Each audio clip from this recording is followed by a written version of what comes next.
I think I just set this up for the display to always be on, but if you didn't, if it isn't, Gail, then just hit one of the escape buttons and it'll come up.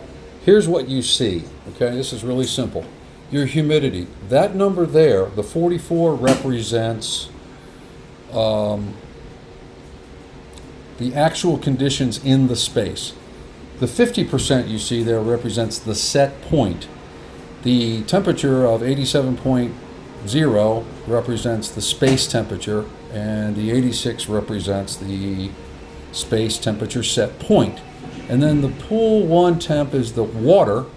That represents the actual water temperature, 86.3, and the set point there is 87.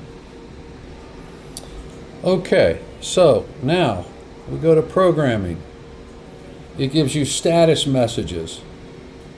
You scroll down, it says the blower's on, occupied period, pool heating call, meaning it wants to heat the water. Compressor number 1 is on, it's got a minimum runtime there, and only compressor 1 is currently running.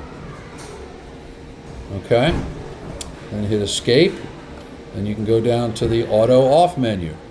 You guys aren't going to be hanging around in there. If you do, it's going to ask you for a customer password, which is 007.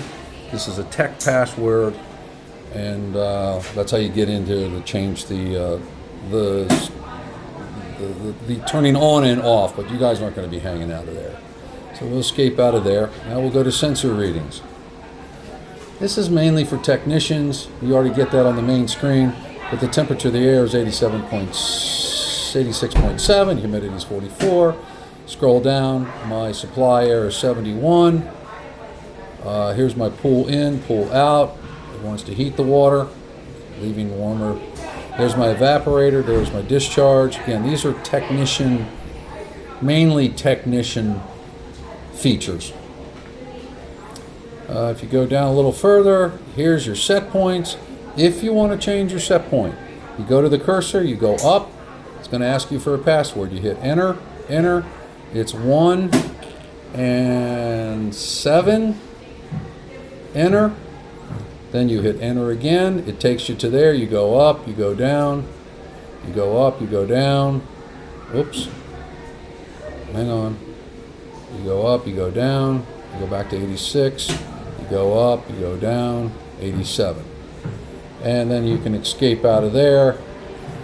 That's set points. This is alarm history. You can play around with that all day long. Go back and forth. I think the thing holds up to a 99 alarm histories. Forget that date. I had to reset the clock on this thing. Alarm history. There's your date time, which is accurate. 4/21/25. It is 6/11.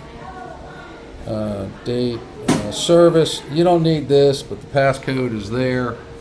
That's for service people. Occupied period. You guys don't play with that, and you're back to where you started. There's a log out. No. I'll press yes. Enter. Enter. And you're back to your stuff. If you get an alarm, you press that button there, and it says no active alarms, but it'll say something like press enter to either clear the alarm or view the alarm, but it's pretty intuitive. But there you go. You're rocking and rolling.